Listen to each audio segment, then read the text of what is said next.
Hi everyone, been a while.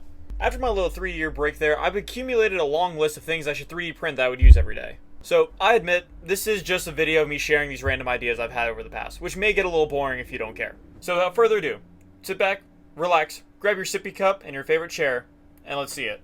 But, next one's gonna be a banger though, already working on it, it's gonna be great. Starting off our list with number 1, a coin sorter. This is my coin jar. Now I could spend my entire weekend counting and rolling them, or I can make a machine that does it both for me. Basically, we take a slide, roll a coin down the slide until it hits the right size hole, and it falls into the holder. Basic coin holder, right? Here's the fun part. I added a funnel. So now, we have a coin. It goes through the fun funnel, or for short, the funnel, get it? Which rolls down this slide, and gets sorted through these holes, and falls into these chambers. Then we can take it one step further and make them the real size of coin rolls. So the quarter chamber holds $10, the dimes hold $5, nickels $2, and pennies have 50 cents. Then once the chamber is full, we can detach it, attach a new empty tube, and now I have a reusable coin roller. Before we move on, just a few honorable mentions for stuff I didn't have a design process for, but they're still useful enough that I want to share them. Number 1, a battery holder. Batteries are always useful to have on hand, and this is my storage system for them now. And according to Batteries.Inc., they should not be stored with the ends touching each other. Do I trust Batteries Inc.? I mean, they have batteries in the name, so probably. Anyway, I designed a big battery to perfectly hold an 8-pack of batteries. So now, I know exactly where all of them are and how many I have. Not to mention how it's perfect for traveling. Packet holders. Before basketball games, the marching band gets pizza. So because of the amount of orders, there's a whole plastic box filled with these packets of red pepper flakes and Parmesan cheese. So, like the plunger mutes I made, I 3D printed these packet holders, red for the red pepper flakes, and green for the Parmesan. So now we don't have to dig through the box with greasy fingers anymore. Packet drawer organizer. Speaking of restaurant packets, this is my personal collection of packets. I've been collecting these for the past several years. And similar to the band, I don't want to be digging through the bag for some hot sauce with greasy hands, so I need a way to neatly organize these.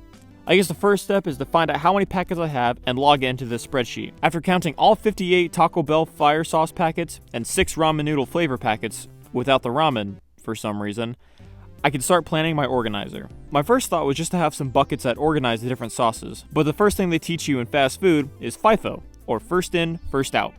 Meaning if I have a sauce packet I got 4 years ago, and a sauce packet I got yesterday, I would want to use the older one first so I don't have sauce going bad while using the new ones. Oh. Then my second thought was to make a little dispenser that allows me to systematically take one and then gets replaced by the next. But there's so many different kinds of sauces that I would have to make enough to fill up an entire wall, and the whole point is to save space neatly. So to recap, we need something that auto-replaces, but we can't line them up side by side like this. So there needs to be a way we can only access the ones we need, while leaving the others compacted away, while still having enough space for other sauces, but can still effortlessly access any sauce in the pile. Hey, I found something. Yay! Oh, and don't forget the labels. And I can even make this lid for it to hold all the plastic silverware, as well as this bottle of oil and vinegar I stole from a provided lunch at a football game. A 3D printer and laser cutter cabinet. A laser cutter, as you could expect, needs ventilation due to it creating smoke.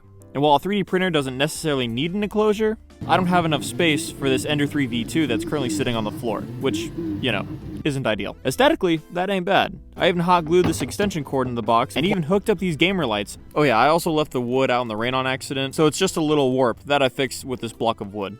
Now, I don't know how much you know about wood, but I, for one, know nothing. Like how to make a cabinet door airtight. Then while I was sitting in calc, instead of paying attention of course, I thought of this. The 3D printer, as long as I'm not essentially sucking on the hot end as it prints, it's not necessary to have an enclosure. It's really more just the laser, which means I can line the laser enclosure with a secondary airtight seal so the door can open and shut and the laser compartment stays sealed. I can also put a hole in the back and fit it to an exhaust pipe that can lead out the window with an adapter. And it even opens up a whole new work table to put this vise I got for Christmas, as well as a third smooth transition into new vise jaws. It's always been on my bucket list to own a vise, and now that I proudly have a vise, I can do so many cool things like hold this balloon in ways I never could. Oh yeah, and I also got a blowgun.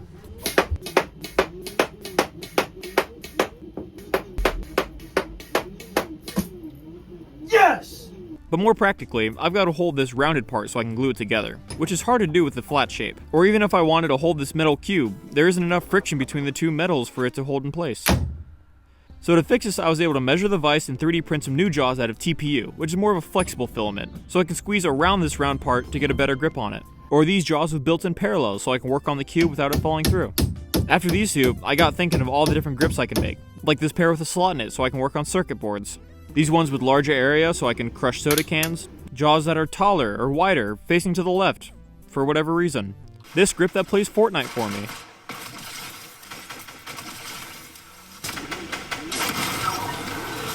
What? Or even just simple replacement jaws for really dirty parts that need to be cleaned afterwards.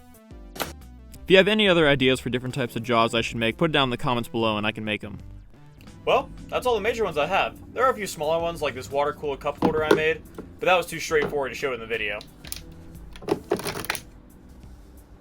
Or look, check this out. With all the different filaments I use, I made these little egg swatches. They're colorful, they're fun.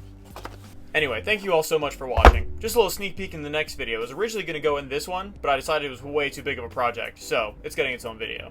Make sure to stay tuned to it, and good night.